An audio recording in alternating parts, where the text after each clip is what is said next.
Steve Martin.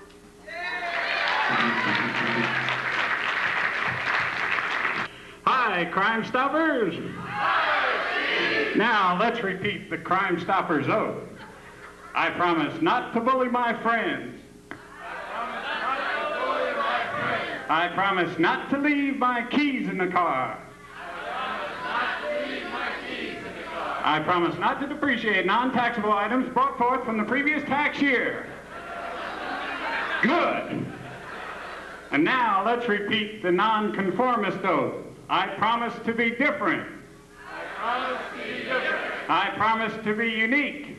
I promise to be unique. I promise not to repeat things other people say.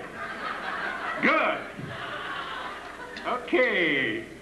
You know, it's really great to be here. I know a lot of people say that it's really great to be here, but when I sucked that piano into my lungs, I lost my mind for a moment. But that's okay for me, because I am a wild and crazy guy.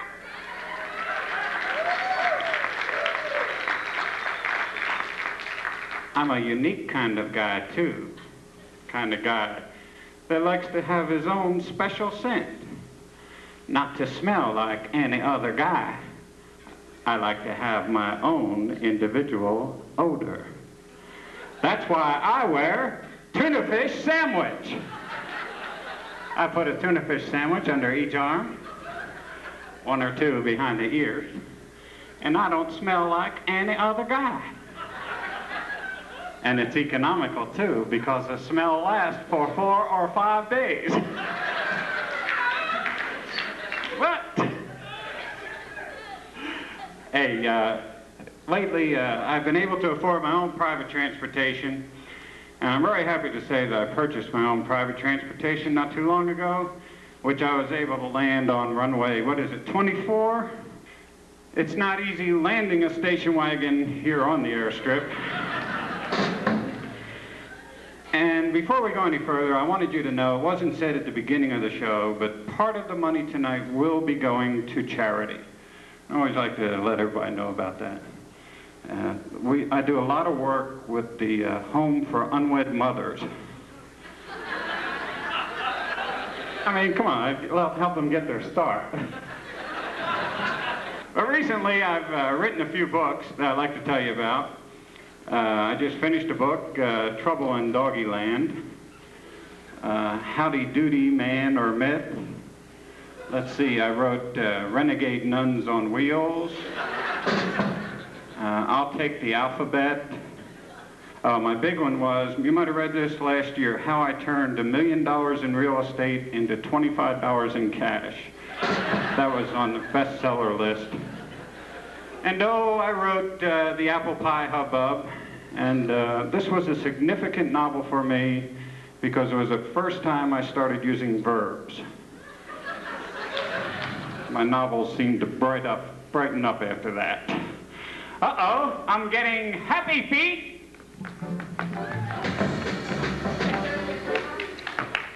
Thank you, thank you.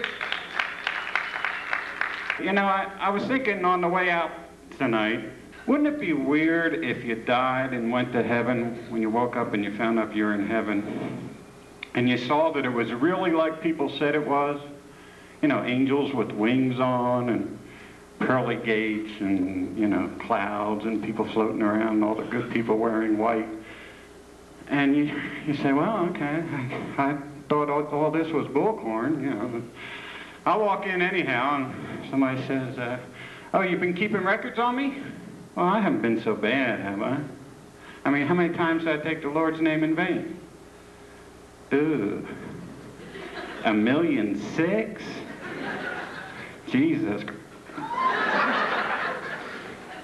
Americans are so naive. I mean, when you break off with a girl, you make a big deal out of it.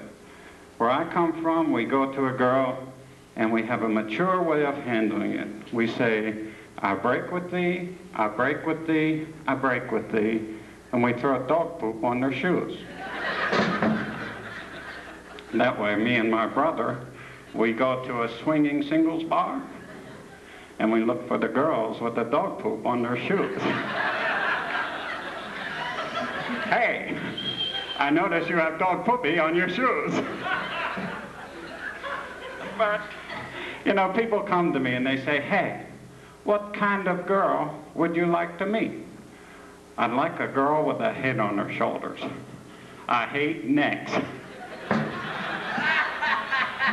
That way, when we walk into a fancy restaurant, every head turns. Except hers, she has no neck. Okay. But seriously, folks, one of the great art exhibits that tour the United States these days is the famous tomb and treasures of Tutankhamun, or King Tut.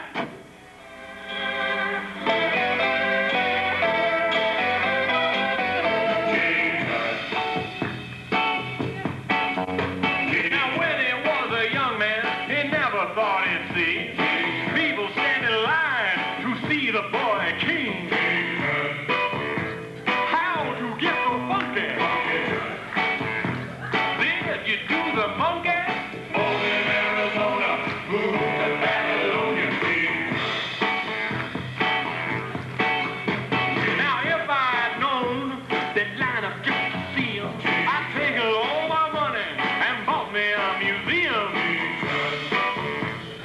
Buried with a donkey. He's my favorite honky. Born in Arizona, moved to Babylonia.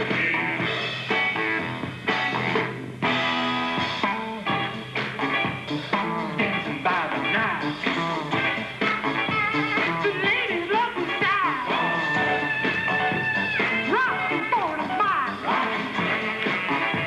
He ate a crocodile. He gave his life for tourism.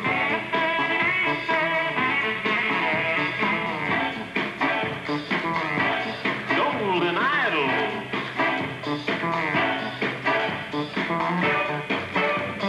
He's an Egyptian.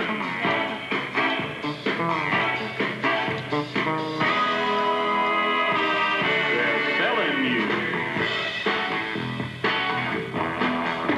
Now when I die, now don't think I'm a nut. Don't want no fancy funeral, just one like old King Tut. He could have won a Grammy, buried in his jammies. Born in Arizona, got a condo made of stoner.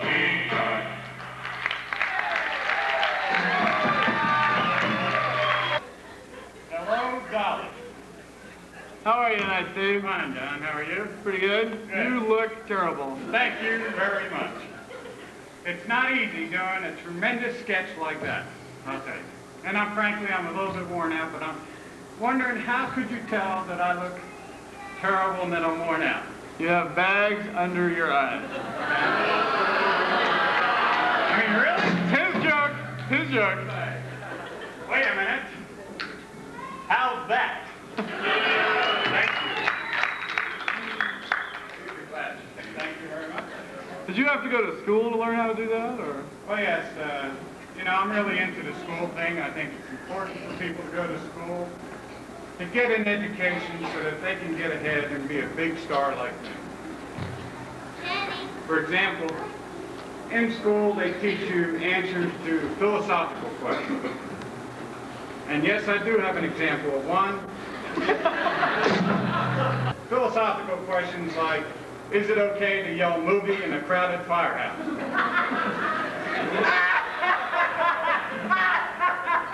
Anytime.